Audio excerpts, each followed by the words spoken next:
So you can imagine, for those of you who've had children, being in labor and having to bring the water to the hospital so that there's water there available for you.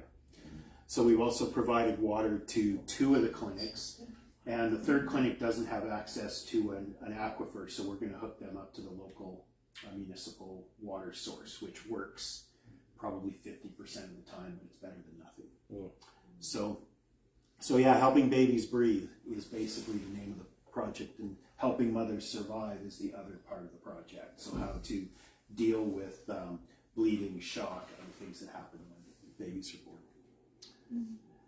It was also a time of training. So I met a colleague from our Australia office in Tanzania, and she's training our data collection people on how to collect the information that we need for reporting on projects, and she's also teaching them how to collect stories of impact.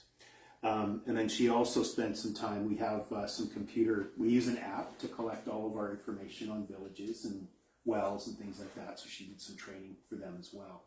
I, in this case, was a observer, taking pictures and learning myself, but sometimes I'll conduct training on health and safety or other things for our staff. One of the highlights is visiting our drilling teams. So it's usually, I'll get to see a drilling rig visit.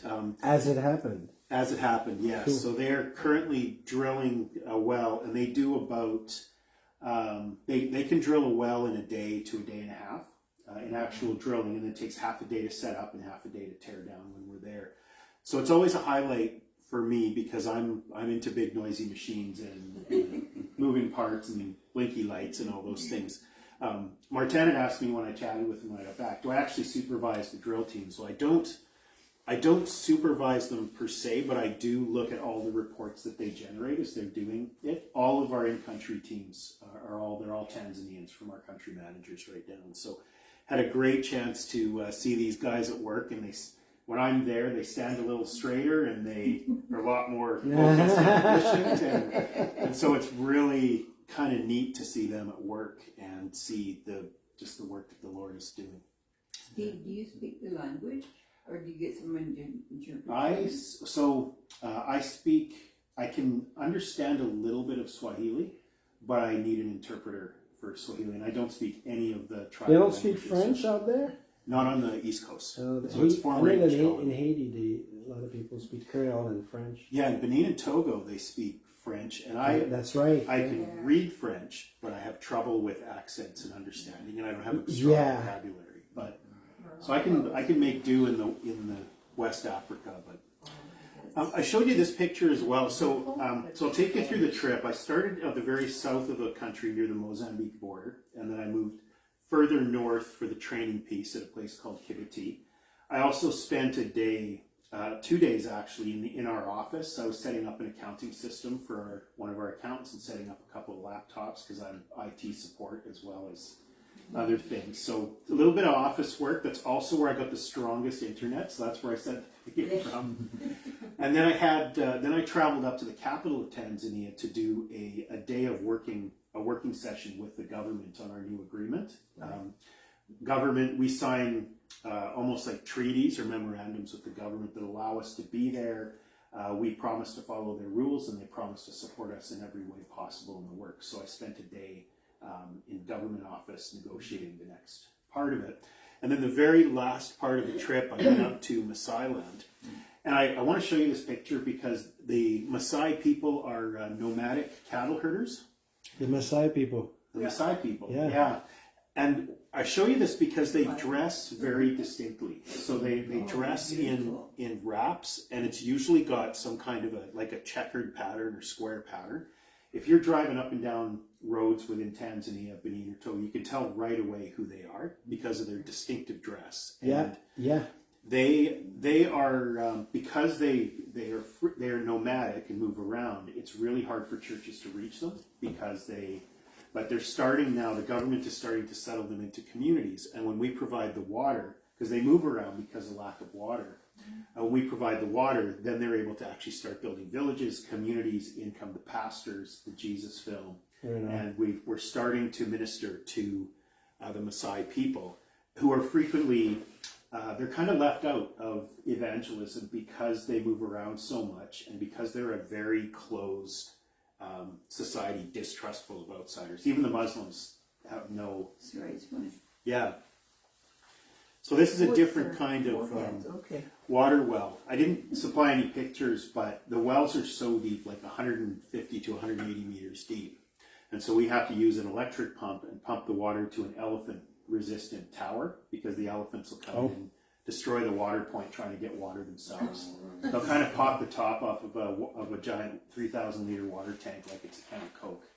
So I didn't provide this picture, but I actually saw evidence of an elephant trying to knock down the water tower that we built. They took chips out of the concrete and they destroyed this tree that was right there because elephants need water too. Saw tracks and other evidence of elephants, but didn't actually see any.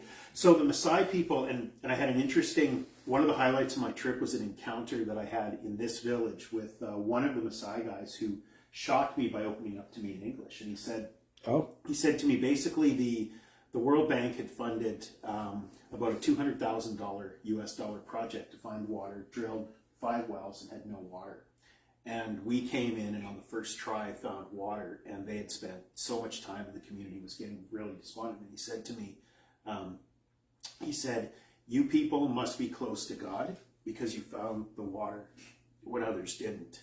Wow. And that opened up an opportunity for me to share with him. Yeah. He said, I can say that I'm close to God because I talk to him every day. Was kind of how, and he was a little bit shocked and taken aback. And I started to preach the gospel, but then we abruptly hit sort of the limits of his English language. So the seed is there. We didn't have anybody there, but the seed is there. And I said, the people of God, I said, and my feeling is like God doesn't automatically grant us every desire that we have, but when you are close to Him, He can do amazing things. Yes, He does. Through you and with you. So that was basically the what I wanted to just share with you guys, just the real brief highlights of the trip, and I thank you again for your prayers and support and everything. It's awesome. Do the men wear the same wrap as the ladies do? Did they wrap? Kind of. Yeah, I saw. The men wear kind of like it's not really a cape, but imagine putting a blanket over yourself, and they wear more tunics, whereas the women have skirts. But it's the same idea. You can spot them in a crowd. They've been on TV a few times, the Maasai. Yeah, and they're also very tall as a people. So very and slim. And slim, yeah. And slim, very long-legged people. Yeah. For those of you who are online, this is Steve Thompson. Your ministry is called Global Aid Network. Global Aid Network, and you can give via their website or Global Aid Network. There you go. Amen. Right on. Isn't that good to see what God is doing? Yeah. Well, that's great. Yeah. I knew you did that. You know, I was praying about the return of Steve. That sounds like a movie. Yeah. But I was thinking about how the Lord has blessed our church. It's like we just had our annual meeting, and all the details of what we've done here at our church and how the Lord has used our church. And we're a little church, and right now there's people missing, so it seems even smaller. And you could argue, well, God is not with us. Are you kidding me? Look at everything that the Lord has done with us. And we even have a missionary part of our church. I mean, the Lord has blessed us in so many facets, so many ways. I'm just absolutely overwhelmed. You know, it's fantastic. So welcome home. Thank you. Yeah. Thank you for sharing. Let's have a couple of funny picture. I like to start with that because it kind of gets us in the mood. And the first one has to do with church camp. The first day of camp and the last day of church camp. I remember going to a youth meeting. A youth meeting. Did I say that? A youth meeting. And there was a preacher who says, "Don't worry, nobody here knows the meaning of speed stick." So, you all go back after home in the car, you get 15 guys, packed in a minivan, right? Well, there you go, that's what it looks like. Church etiquette, not supposed to yawn in church, right? Oops, here we go. Oops. That's great. Yeah, isn't it? That awkward moment when the preacher looks at you while he's preaching and you yawn. That never happened to you, did it?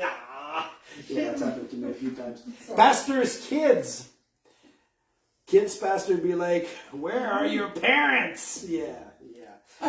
We've never had that problem, but yeah, there you go.